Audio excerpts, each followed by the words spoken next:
ओम अज्ञानतिमिरान्धस्य ज्ञानाञ्जनशलाकया चक्षुरुन्मिलितमेन तस्मै श्रीगुरुवे नमः। श्रीचैतन्यमनोभीष्टं स्थापितं येन भूतले स्वयं रूपकदा मह्यं ददाति स्वपदान्तिकं। वन्देऽहं श्रीगुरुः श्रीयुतपदकमलं श्रीगुरून् वैष्णवाचं श्रीरूपं साग्रजातं सगणरघुनाथान्वितं तं सजीवं साद्वैतं सावधूतं परिजनसहितं कृष्णचैतन्यदेवं श्रीराधाकृष्णपादान् सगणललिता श्रीविशाखान्वितांश्च नित्यानंदम नमस्तुभ्यं प्रेमानंदप्रदायिते कलवकल्मषस्य नाशाय जानवीपतये नमः। नमो महावदन्याय कृष्ण प्रेम प्रदायिते कृष्णाय कृष्ण चैतन्य नामिने गौरद्विष नमः।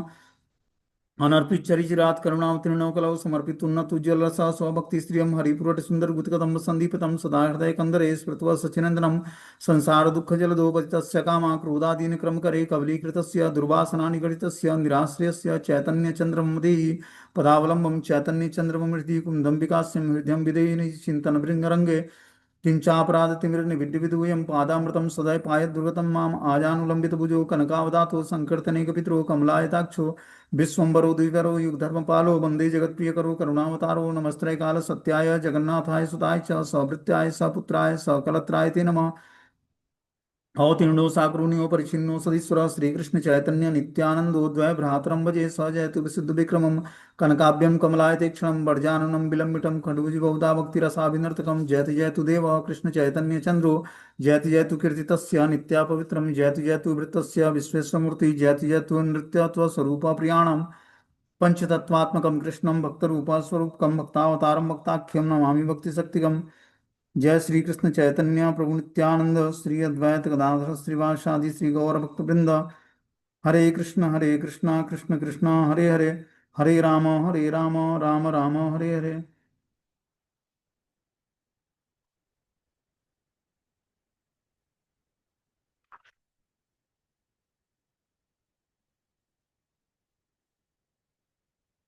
आज इसमें हम लोग को चैतन्य भागवत का मध्य लीला अध्याय 7 और प्यार संख्या जो है 78 नंबर पढ़ना है। बोलते हैं, सुनी लेना मात्र भक्ति योगेरा वर्णन विद्या निधि लागी लेना करिते क्रंदन नयने अपूर्व बहे श्री आनंद धारा एन गंगा देवी हैला अवतार अश्रुकंप स्वेद मूर्छा पुलक हुंकार एक काले हैला सवार अवतार बोल बोल बलि महा लागिला गर्जिते स्थित स्थिर हैते ना पारिला पड़ीला पड़ीला भूमिते लाथी आचे डेर घाए एतेक संभार भांगिला सकल रक्षा नाही करो आर कोथा गैला दिव्य वाटा दिव्य गुया गुया पान कोथा गैला झारी याते कर जलपान कोथाया पड़ीला गिया सय्या पदाघाते प्रेमावेशे दिव्य वस्त्र चीरे दुई हाथे कोथा गैला सेवा दिव्य केसेर संसार धूलाय लोटाय ये करे क्रंदन अपार कृष्ण हरे ठाकुर मोर कृष्ण मोर मोर प्राण मोर से करीला काष्ठ पाषाण समान अनुपात करिया कांदय उच्च स्वरे मुई से वंचित हिला हेन अवतारे महागड़ा गड़ी दिया ए पाड़े अछाया सबे मने भावे की बा चूर्ण हिला हाय हेन से हिला कंप भावेरा विकारे 10 जने धरिले वो धरिते ना पारे वस्त्र सैया झारी वाटी सकल संभार पदाघाते सब गैला किछु नहीं आर सेवक सकल एक करीला संवरण सकल रहिला सही व्यवहार धन यही मत्त कत क्षण प्रेम प्रकाशिया आनंदे मूर्छित हैया थाकीला पड़िया तिल मात्र धातु नाही सकल शरीरे डूबी लेना विद्यानिधि आनंद सागरे। तो अगर जो हमें भगवान श्री चैतन्य महाप्रभु की भक्ति करनी है, बंगाली सीखना पड़ेगा, तभी जाकर जो है हम भगवान श्री चैतन्य महाप्रभु को प्रसन्न कर पाएंगे, क्योंकि सारे प्यार और सारी प्रार्थनाएं जो है बंगाली में है। बोलते हैं भक्ति योग का वर्णन सुनने मात्र से ही, एक मिनट यार,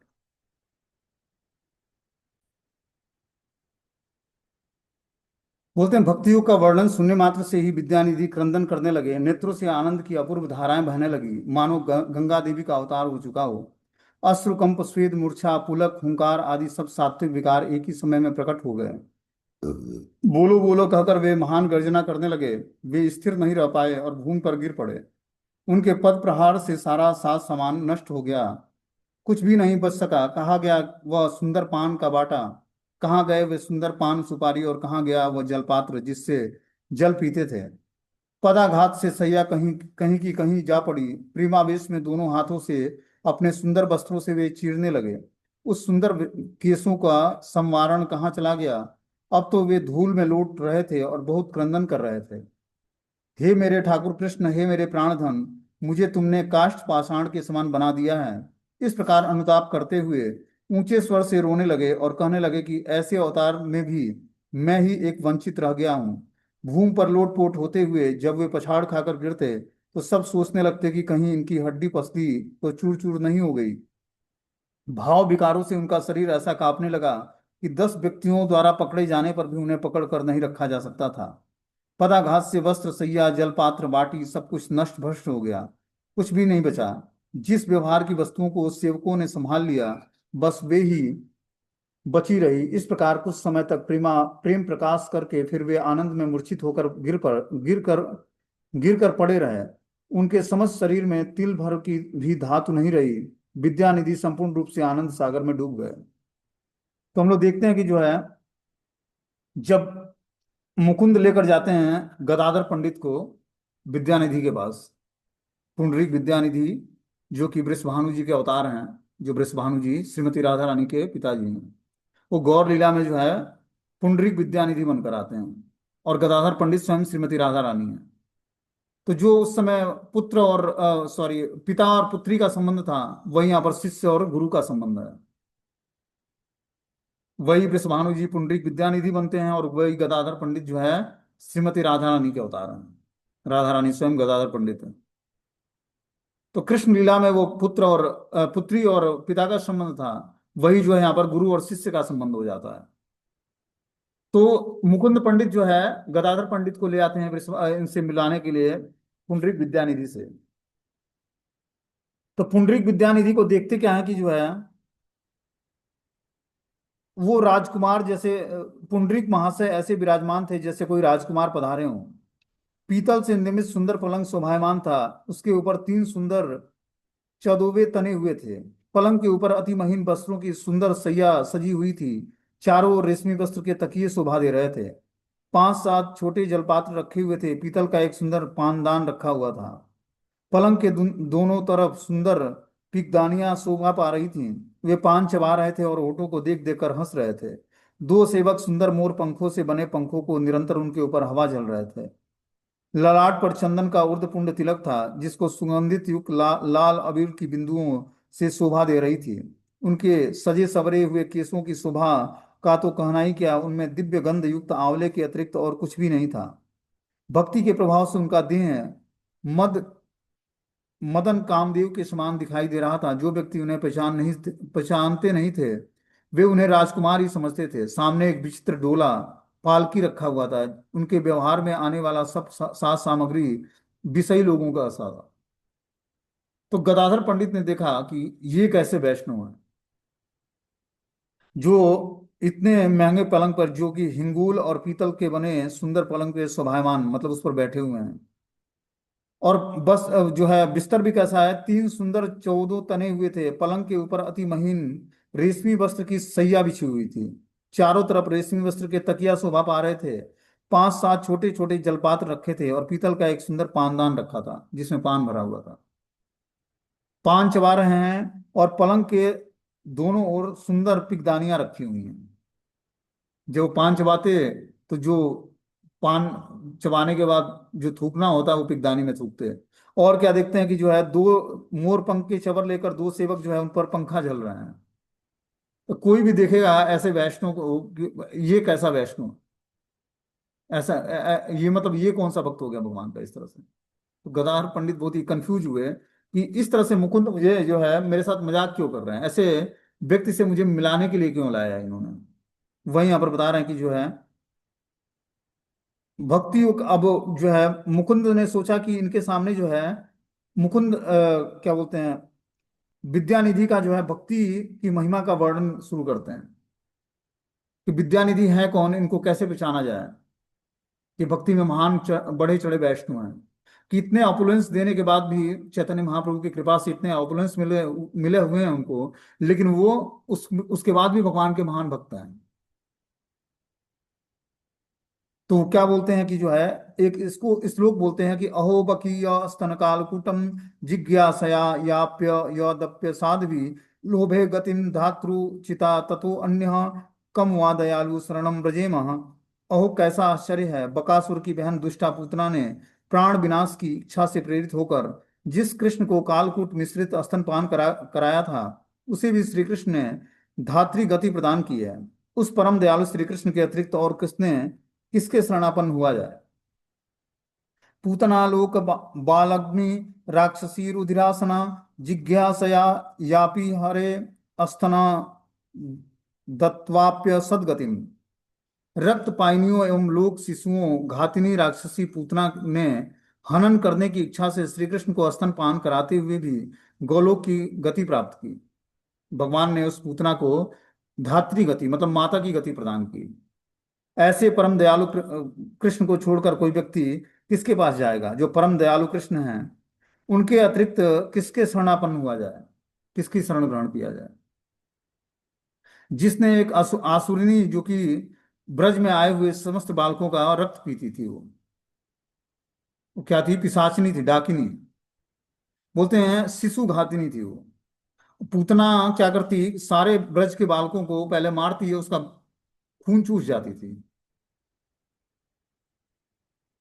तो वही श्री कृष्ण के साथ भी स्तन में विष लगाकर, कालकूट विष लगाकर स्तन पान कराने के लिए आती है यशोदा मैया के पास, कि अपने लाला का दर्शन करा दे। और लाला का दर्शन करते ही ऐसा लक्ष्मी स्वरूपा आई थी वो कि नंद रानी पहचान नहीं पाई कि ये राक्षसी आई है। और फिर जो है बालक को उसके गोद में देती है कि साक्षात लक्ष्मी आई हमारे घर में कृष्ण का दर्शन, हमारे लल्ला का दर्शन करने के लिए। और क्या बोलते हैं कि जो हमारे अस्त्रों से दूध पी लेता है वो अमर हो जाता है। तो अमर होने के लिए अब यशोदा मैया तैयार होगी, भाई हमारा लल्ला अमर हो जाएगा। अब वो स्तन पान कराने लगती है। भगवान तो सब कुछ जानते थे, धीरे धीरे उसके प्राण चूसने लगे। जब प्राण चूसने लगे तो अपने असली स्वरूप में आ जाती है। तो वो ये पूतना और कोई नहीं थी, ये बलि महाराज की पुत्री थी विंध्यावली। ये पूर्व जीवन में जो है, जब वामन देव को देखी बटु ब्रह्मचारी के रूप में कि इतना सुंदर ब्रह्मचारी हमारे घर में पिता के पास आया है, तो उसके अंदर जो है उस ब्रह्मचारी के प्रति वात्सल्य भाव जागृत हुआ कि और जो हम ये हमारा बेटा होता तो मैं इसको स्तनपान कराती ना, इतना सुंदर बालक है ये। लेकिन जब भगवान वामन देव ने छल से तीनों पगों में तीनों लोगों को नाप लिया, तब क्या बोलती है कि अगर जो ये हमारा बच्चा भी होता तो मैं इसको इसके प्राण हर लेती। वही बिंदुवाली आगे जाकर जो है क्या बनती है? ये पूतना बनती है, स्तनपान भी कराती है और प्राण भी हरती है। प्राण हरने का प्रयास करती है कृष्ण का। और वही वामन देव भगवान कृष्ण बनते हैं। तो पिछले जन्म के श्राप के कारण जो आप इच्छाएं व्यक्त की भगवान के सामने है, उसीलिए हमें कोई इच्छा व्यक्त नहीं करनी चाहिए, खासकर भगवान के श्री विग्रहों के सामने या धाम में। तो वही विंध्यावली की इच्छाओं को पूरा करने के लिए उसको पूतना का जन्म लेना पड़ा, और फिर वो उनको धात्री गति प्रदान किया, भगवान ने माता की गति प्रदान किया। ये श्लोक सुनते ही जो है विद्यानिधि क्रंदन करने लगे। उनके अंदर अष्ट सात्विक विकार उभर आया, नेत्रों में आनंद की अपूर्व धारा बहने लगी, मानो स्वयं गंगा देवी अवतरित हो गई हूँ। अश्रुकंप स्वेद मूर्छा पुलक हुंकार आदि सब सात्विक विकार एक ही समय में प्रकट होने लगे। बोलो बोलो कहकर वे महान गर्जना करने लगे। वे स्थिर नहीं रह पाए और भूमि पर गिर पड़े। उनके पद प्रहार से सारा साथ सामान नष्ट हो गया, कुछ भी नहीं बच सका। यहाँ कहाँ गया वह सुंदर पान का बाटा, कहाँ गए वे सुंदर पान सुपारी, और कहाँ गए वह जलपात्र जिसमें वो जल पीते थे। पदाघात से सैया कहीं और कहीं कहीं जा पड़ी, और प्रेम वेश में दोनों हाथों से अपने सुंदर वस्त्रों को वे चीरने लगे। उस सुंदर केसों का संवारना कहाँ चला गया? अब तो वे धूल में लोट लोट कर बहुत ही क्रंदन करने लगे कि हे मेरे ठाकुर कृष्ण, हे मेरे प्राणनाथ, मुझे तुमने काष्ठ पाषाण के समान बना दिया है। इस प्रकार अनुताप करते हुए ऊंचे स्वर से रोने लगे और कहने लगे कि ऐसे अवतार में भी मैं ही एक वंचित रह गया हूँ। भूमि पर लोटपोट होते हुए जब वे पछाड़ खाकर गिरे तो सब सोचने लगे कि कहीं इनकी हड्डी पसली टूट न गई हो। भाव विकारों से उनका शरीर ऐसा कांपने लगा कि 10 व्यक्ति द्वारा पकड़े जाने पर भी उनको कोई पकड़ने में समर्थ नहीं हो सका। पदाघात से वस्त्र, सैया, जल, पात्र, बाटी सब कुछ नष्ट भ्रष्ट हो गया। जिस व्यवहार की वस्तुओं को सेवकों ने संभाल लिया, बस वे ही बची रही। इस प्रकार कुछ समय तक प्रेम प्रकाश करते हुए फिर वे आनंद में मूर्छित होकर गिर पड़े। तो ऐसा प्रेम प्रकाश हुआ उनके अंदर, अष्ट सात्विक विकार उत्पन्न हुए कृष्ण नाम सुनकर, भगवान की लीलाओं को सुनकर, उस श्लोक को सुनकर जो श्रीमद् भागवतम में भगवान की महिमा का वर्णन किया गया है पूतना के संदर्भ में, उसको सुनकर के ऐसे दयाल प्रभु को छोड़कर मैं किसकी शरण में जाऊंगा।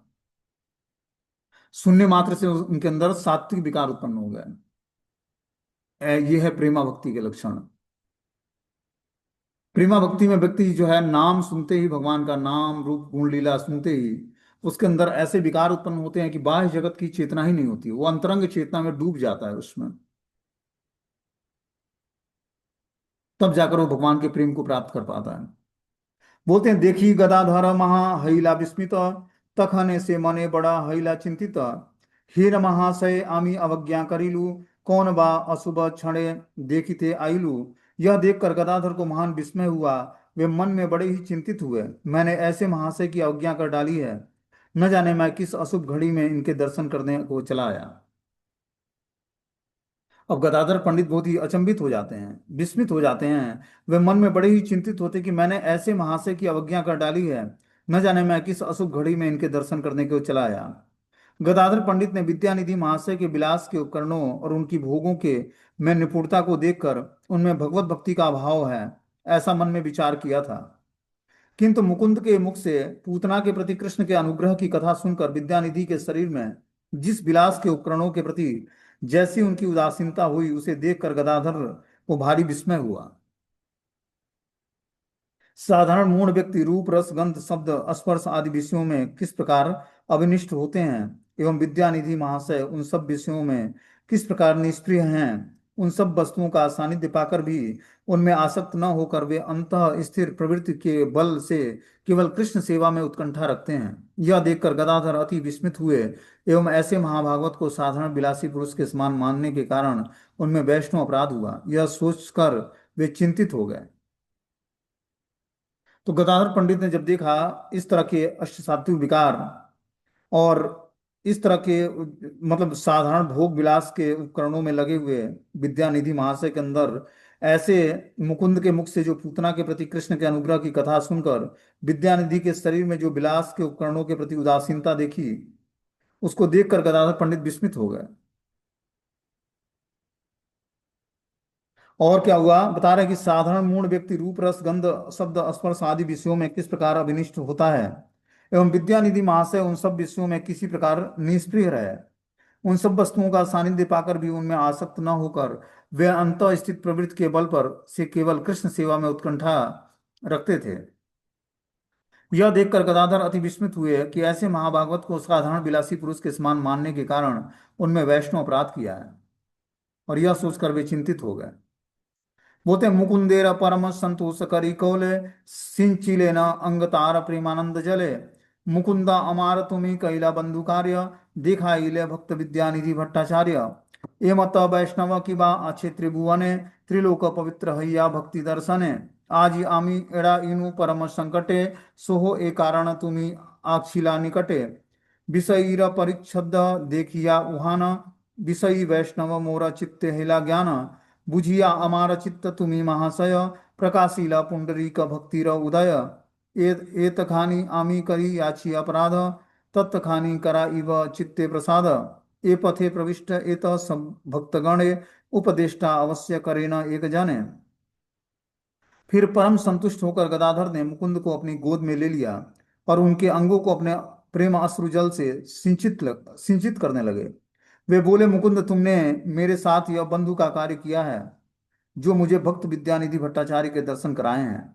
ऐसा वैष्णव क्या त्रिभुवन में कोई और होगा। इनकी भक्ति से तीनों लोग पवित्र हो रहे हैं। आज मैं एक घोर संकट से बच गया, वह भी केवल इस कारण से कि तुम मेरे सामीप्य थे। इनकी विषय इनकी विषय की पोशाक देखकर मेरे चित्त में इनको विषयी वैष्णव समझ लिया था, किंतु तुम मेरे भावनाओं को समझ गए और पुंडरीक की भक्ति को प्रकाशित करके दिखाया है। जितना मैंने पुंडरीक के चरणों में अपराध किया है, उतनी ही कृपा मुझे इनसे दिलवा देना। इस भक्ति मार्ग में प्रवेश करने वाले सब भक्तजन किसी एक व्यक्ति को उपदेष्टा गुरु अवश्य बनाते हैं। बता रहे हैं, फिर परम संतुष्ट होकर गदाधर ने मुकुंद को अपनी गोद में ले लिया। ये मुकुंद, आज अपने तुमने क्या किया, मुझे वैष्णव अपराध से बचा दिया। नहीं तो मैं ऐसे महाभागवत वैष्णव के प्रति अपराध कर देता। इनके बाहरी वेशभूषा और बाहरी परिधान को हमने देखकर इनको एक विषयी वैष्णव समझ लिया था, किंतु तुम मेरी भावनाओं को समझकर और पुंडरीक विद्यानिधि की भक्ति को प्रकाशित करके दिखाया है।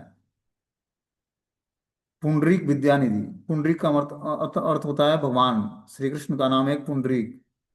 और विद्यानिधि मतलब जो विद्या का, जिसके पास आध्यात्मिक विद्या का खजाना है, उसको पुंडरीक विद्यानिधि बोलते हैं।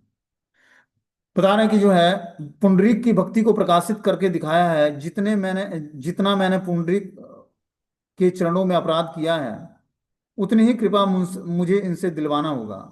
इस भक्ति मार्ग में प्रवेश करने वाले हर एक भक्त को किसी एक व्यक्ति को उपदेष्टा गुरु अवश्य बनाने चाहिए। पुंडरीक विद्यानिधि वास्तव में भक्ति विद्यानिधि थे। साधारण लोग उनको विद्यानिधि ही कहते थे। इस प्रकार भक्ति विद्यानिधि के स्वरूप की उपलब्धि होने पर गदाधर ने जड़ विचार परायण मूर्ख जनों की दृष्टि से भक्त की दृष्टि का पार्थक्य प्रदर्शित किया। भगवत भक्त के उपदेशों के प्रति जिसकी आस्था नहीं है, वे अनेक बार अभक्त जनोचित आदर्शों को भक्त जनों की क्रियाओं के समान समझ लेते हैं। बोलते हैं कि पुंडरीक विद्यानिधि वास्तव में भक्ति विद्यानिधि थे, क्योंकि वो भक्ति का महान खजाना उन्हीं के पास था। क्योंकि उनके आचरण से लोगों को ये नहीं लगता कि ये वैष्णव होंगे। लेकिन जब ये श्लोक पढ़ा गया उनके सामने, जिसमें भगवान श्री कृष्ण का संबंध जो है पूतना से, किस तरह पूतना पर भगवान ने कृपा किया एक आसुरी शक्ति पर, उसको सुनकर उनके अंदर अष्ट सात्विक विकार आता है। ये देखकर जो है गदाधर पंडित समझ जाते हैं कि ये बहुत ही बढ़े चढ़े भगवान की भक्ति में बहुत ही बढ़े चढ़े सर्वश्रेष्ठ भक्त हैं। साधारण लोग उनको विद्यानिधि ही कहते थे। इस प्रकार भक्ति विद्यानिधि के स्वरूप की उपलब्धि होने पर गदाधर ने जड़ विचार परायण परायण मूर्ख जनों की दृष्टि से भक्त की दृष्टि का पार्थक्य प्रदर्शित किया। कि अभी तक वो मूर्खता भरे बातें उनके बारे में सोच रहे थे, लेकिन अब जो है वो एक भक्त की दृष्टि उनके अंदर प्रदर्शित होती है कि विद्याधर पंडित जो है महान भक्त हैं भगवान के। भगवत भक्त के उपदेशों के प्रति जिसकी आस्था नहीं है, वे अनेक बार अभक्त जनोचित आदर्शों को भक्त जनों की क्रिया के समान समझ लेते हैं। कि जिसमें भगवत भक्ति के उपदेशों के प्रति जिसकी आस्था नहीं है, वे अनेक बार अभक्त जनोचित आदर्शों को भक्त जनों की क्रियाओं को के समान समझ लेते हैं। कि जो नॉन डिवोटी है वो भी कभी कभी जो है भक्तों के जैसा आचरण करता है, लेकिन वो भक्त होता नहीं है।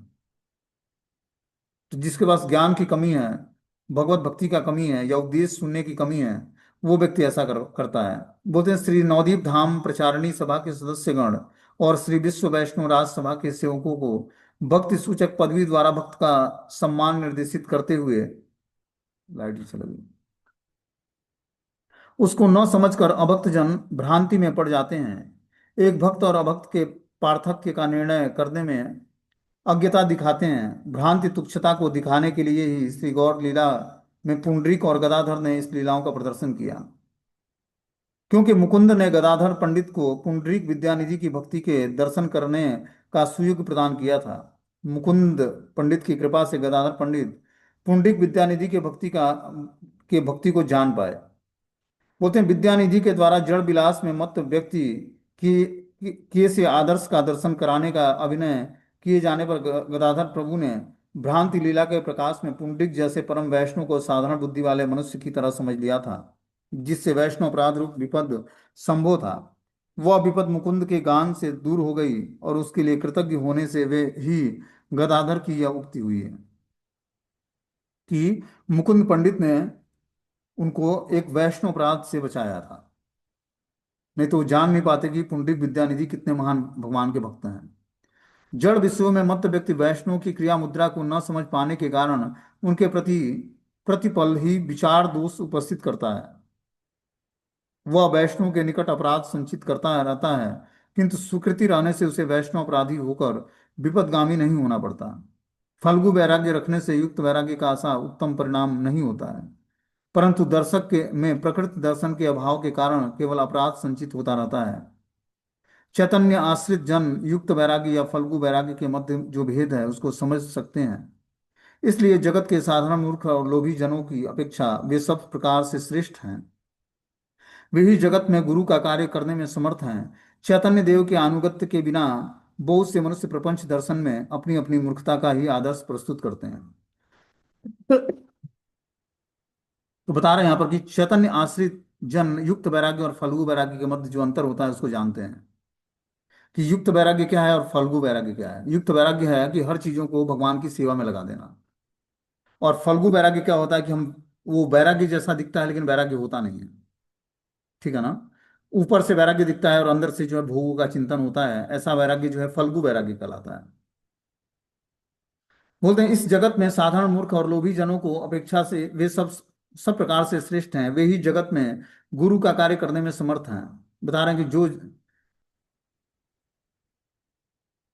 इसलिए जगत के साधारण मूर्ख और लोभी जनों की अपेक्षा वे सब सब प्रकार से श्रेष्ठ हैं। वे ही जगत में गुरु का कार्य करने में समर्थ हैं। चैतन्य देव के अनुगत्य के बिना बहुत से मनुष्य प्रपंच दर्शन में अपनी अपनी मूर्खता का ही आदर्श करते हैं। कि चैतन्य महाप्रभु ही ऐसे महान आचार्य हैं जिनके अनुगत्य के बिना मनुष्य प्रपंच दर्शन में अपनी अपनी मूर्खता का ही आदर्श प्रस्तुत करता रहता है। वैष्णव जन तो हमेशा ही विषय शून्य होते हैं। जो भाग्यहीन लोग सत्य दर्शन से विमुख होते हैं वे ही बाह्य वेशभूषा को देखकर वैष्णव गुरु की में श्रद्धाहीन होते हैं। विषयी लोग रूप रस और विषयों को ग्रहण करने में लगे रहते हैं, किंतु जड़ विषयी विषय वर्जित भगवत भक्त दूसरे लोगों की दृष्टि में उस प्रकार के विषयों के ग्राहक जैसे दिखाई देने पर भी वस्तुतः वे विषयों में बहुत दूर रहते हैं। भगवत भक्तों के एकमात्र विषय हैं श्री कृष्ण। कृष्ण सेवा के अतिरिक्त अन्य कोई इच्छा उनकी नहीं होती है। विषयी लोग इस बात को न समझते हुए भक्तों की गणना भी अपने जैसे लोगों में ही कर लेते हैं। प्रथम दृष्टिकोण में किसी वैष्णव के विषयी वेश को देखकर उस वैष्णव के विषयी समझ लेना अपराध का कारण बनता है। कि अगर जो कोई वैष्णव है, भगवान का भक्त है, वो ऊपरी दृश्य से वस्त्र अगर जो है विषयी व्यक्ति जैसा धारण किया हो, लेकिन अगर जो उसका चिंतन अखंड भगवान का है तो महान वैष्णव होगा। बाहरी आभूषणों से, बाहरी वस्त्रों से किसी को हम उसकी वैष्णवता का परिचय नहीं जान सकते हैं कि कितना भगवान का महान भक्त है वो। बोलते हैं भगवत भक्तों के एकमात्र विषय श्री कृष्ण होते हैं। कृष्ण सेवा के अतिरिक्त अन्य कोई इच्छा उनकी नहीं होती है। विषयी लोग इस बात को न समझते हुए भक्तों की गणना भी अपने जैसे लोगों में ही करते हैं। प्रथम दृष्टि में किसी वैष्णव के विषयी वेश को देखकर उस वैष्णव को विषयी समझ लेना अपराध का कारण बन जाता है। कि हम उसके बाहरी वेशभूषा को देखकर उसको एक विषयी वैष्णव समझ लेते हैं, इस कारण से उसके प्रति अपराध करते हैं। छन्ना अवतार गौर सुंदर और उनके पार्षद जन अयोग्य दर्शकों को जिस रूप में दिखाई देते हैं उससे प्राकृतिक सहज या धर्म को उत्पत्ति हुई है। बोलते हैं कि जो भगवान का छन्न अवतार है गौर सुंदर का, उनके पार्षद जन जो हैं अयोग्य दर्शकों को जिस रूप में दिखाई देते हैं उससे प्राकृतिक सहजिया धर्म की उत्पत्ति होती है। देखो, भगवान को देखने और भगवान को जानने के लिए भगवान की भक्ति को स्वीकार करना पड़ेगा, तभी हम भगवान की वास्तविक स्थिति को जानने की थोड़ी बहुत योग्यता हासिल कर पाएंगे। बोले भगवान चैतन्य महाप्रभु के जो नित्य सिद्ध पार्षद थे, उनको जो दर्शन करने वाले जो अयोग्य दर्शक थे, वो उनके प्रति अपराध करते थे। उसके प्राकृतिक सहजिया धर्म की उत्पत्ति हुई उससे। बोलते हैं प्राकृतिक सहजिया गण अपराधी और भगवत भक्ति से वर्जित रहते हैं। गदाधर पंडित ने विद्यानिधि के बारे में मुकुंद द्वारा कथित वैष्णव बुद्धि नहीं कर पाए, बल्कि उनके बाह्य अनुष्ठान और विलास द्रव्यों द्वारा परिवेष्टित उनकी अवस्था को देखकर उनको विषयी समझने का जो बोध हुआ वह अज्ञान के कारण हुआ। इस बात को जानकर ही पुंडरीक के निकट पूतना के प्रसंग का कीर्तन करके मुकुंद के लिए प्रयोजनीय था। इस प्रकार मुकुंद ने पूतना के प्रसंग का कीर्तन किया ताकि वो जान जाए गदाधर पंडित की पुंडरीक विद्यानिधि कि किस प्रकार के भक्त हैं। गदाधर ने कहा कि मैंने पुंडरीक विद्यानिधि को न समझते हुए उस जैसे भक्त के चरणों में जो अपराध किया है, तुम उस अपराध समूह को विनष्ट करने के लिए मेरे प्रति प्रसन्न हो जाओ। उससे ही मेरे चित्त की मलिनता दूर होगी और मैं तुम्हारे अनुग्रह की प्राप्ति के योग्य हो पाऊंगा। इस प्रकार वो गदाधर पंडित मुकुंद से प्रार्थना करते हैं कि मैंने जो पुंडरीक विद्यानिधि को जो देखकर उनके चरणों पर जो अपराध किया है, उस अपराध का निस्तार पाने के लिए हमें क्या करना पड़ेगा? हे मुकुंद, तुम मुझसे प्रसन्न हो जाओ और मुझे उनसे आशीर्वाद दिलवाओ। ए पथिते आमी उपद्रष्टा नाही करी, इहाने स्थाने मंत्र उपदेश धरी, इहाने अवज्ञा यत करी याची मने, शिष्य हिला सब दोष क्षमिवे अपने। तब भावी गदाधर मुकुंदेरा स्थान, दीक्षा करिवार कथा कहिले न ताना। मैंने अभी तक किसी को उपदेष्टा गुरु नहीं बनाया, अतः विद्यानिधि से ही मैं मंत्र उपदेश ग्रहण करूंगा। मैंने अपने मन में इनकी इनकी अवज्ञा की है, अतः इनका शिष्य बन जाने से ये मेरे दोषों को आप ही क्षमा कर देंगे। ऐसा विचार करके गदाधर ने मुकुंद के निकट विद्यानिधि से दीक्षा दिलवाने के लिए अनुरोध किया। अब गदाधर पंडित ने देखा कि मैंने इतने सारे मानसिक रूप से वैष्णव अपराध किया है, इसका निस्तार पाने के लिए क्या करना पड़ेगा? इन्हीं को हमें गुरु के रूप में स्वीकार करना पड़ेगा। और इस कारण से वो क्या करते हैं? मुकुंद से प्रेयर करते हैं कि हे मुकुंद, तुम मुझे विद्यानिधि महाशय से हमें क्या करो? दीक्षा दिलवा दो। गदाधर ने कहा कि सभी कार्यों में उपदेश आवश्यक होता है और उपदेशक का आश्रय नहीं करने से उस कार्य में प्रविष्ट होना संभव नहीं है। मैंने उपदेशक के रूप में अभी तक किसी को भी स्थिर नहीं किया है, इसी कारण मेरी ऐसी दुर्दशा हुई है। मैं अब पुंडरीक विद्यानिधि का ही आश्रय ग्रहण करूंगा। ऐसा करने से मेरे द्वारा उनके चरणों में जो अपराध हुआ है वह सब विनष्ट हो जाएगा। तो इस तरह से जो है, गदाधर पंडित ने अब पुंडरीक विद्यानिधि का आश्रय लेने को मन बना लिया। बता रहे हैं कि उपदेशक का आश्रय ग्रहण नहीं करने से उस कार्य में प्रविष्ट होना संभव नहीं है। कि जब तक व्यक्ति भक्ति में जीवन में किसी उपदेशक का आश्रय ग्रहण नहीं करता है, तब तक उसको भक्ति के कार्यों में प्रविष्ट होना संभव नहीं है। उपदेशक का आश्रय ग्रहण करने का क्या मतलब होता है? कि जो उपदेश दे रहा है उसको ऐसे जीवन में धारण करना, पूर्ण विश्वास के साथ, और उसका आश्रय लेना। आश्रय लेने का मतलब है कि शरणागत होना। अभी तक किसी को भी स्थिर नहीं किया था, इसी कारण मेरी ऐसी दुर्दशा हुई है। मैं अब पुंडरीक विद्यानिधि का ही आश्रय ग्रहण करूंगा। ऐसा करने से मेरे द्वारा उनके चरणों में जो अपराध हुआ है वो सब विनष्ट हो जाएगा। मुकुंद बड़ संतोष हईला, भाल भाल बलि बड़ सलाघिते लागिला। प्रहर दुईते विद्यानिधि महाधीर, बाहे पाई बसीले न हैया सुस्थिर। यह सुनकर मुकुंद को बड़ा संतोष हुआ। वे उत्तम उत्तम कहकर उनकी प्रशंसा करने लगे। ध्रुव प्रहर के बाद महाधीर विद्यानिधि को बाह्य ज्ञान हुआ और वे स्थिर चित्त होकर बैठ गए। तो बता रहे हैं कि जो है, यह जब सुना कि मुकुंद को, तो बड़ा संतोष हुआ कि गदाधर पंडित जो है विद्यानिधि महाशय की शरण ग्रहण करना चाहते हैं। वे उत्तम उत्तम कहकर उनकी प्रशंसा करने लगे। बहुत ही उत्तम बात है। दो प्रहर के बाद महाधीर विद्यानिधि को बाह्य चेतना आती है और वे स्थिर होकर बैठ जाते हैं। ध्रुव प्रहर अर्थात 15 दंड या 6 घंटे तक पुंडरीक ने बाह्य ज्ञान रहित होकर हरि सेवा की थी। पुनः बाह्य दशा प्राप्त होने पर वे स्थिर हो गए कि अंतरंग भाव में डूबकर भगवान की सेवा में, हरि सेवा में लगे हुए थे। इतने महान भक्त थे कि आंतरिक रूप से, मानसिक रूप से भगवान की सेवा, पूर्ण रूपेण जो है लीलाओं में तल्लीन होकर वो मानसिक सेवा कर रहे थे 6 घंटे। पुनः जाकर जो है बाह्य दशा को प्राप्त होते हैं। बोलते हैं गदाधर पंडितेरा नयनेरा जल, अंत नाही धारा अंग तितिल सकल। गदाधर पंडित के नेत्रों से इस प्रकार जल बह रहा था जिसका कोई अंत नहीं था।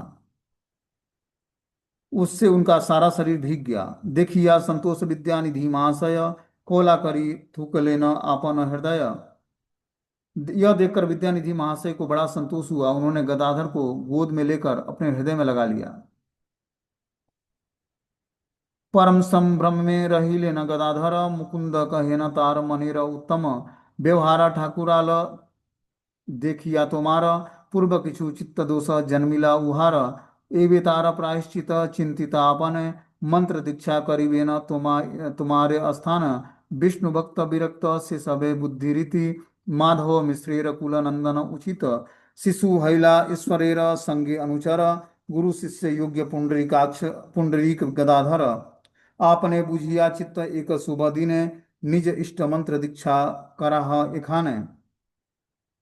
गदाधर पंडित बड़े संभ्रम के साथ प्रतीक्षारत थे।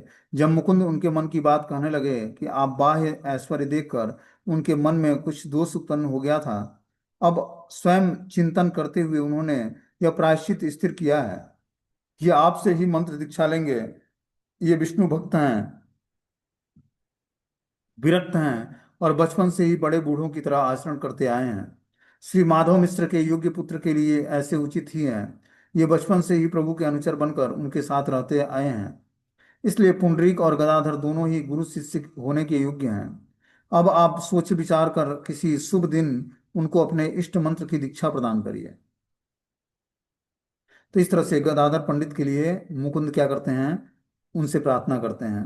किससे? पुंडरीक विद्यानिधि से, कि आप इनको किसी योग्य दिन देख करके और इष्ट मंत्र का दीक्षा प्रदान करिए। बोलते हैं कि शैशवे बुद्ध रीति बालक स्वभाव से कृणासक्त होता है और वृद्ध के स्वभाव में अव्यक्तता जनित चिंतन स्रोत विद्यमान रहता है, किंतु पंडित गदाधर स्वामी आयु में कम होने पर भी बचपन से ही वृद्धों तथा प्रौढ़ों की तरह यथार्थ चिंतनशील थे, कि बचपन से ही वो भगवान के भाव में डूबे रहते थे। और इसीलिए चैतन्य महाप्रभु ने उनके आचरण से प्रसन्न होकर उनको बहुत ही प्रेम करते थे। और स्वयं जो है राधा रानी के अवतार हैं गदाधर पंडित, इसलिए भगवान श्री कृष्ण को चैतन्य महाप्रभु को अति प्रिय थे। अब आगे जो है 117वां श्लोक है, इसको हम लोग कल सुनेंगे। हरे कृष्णा।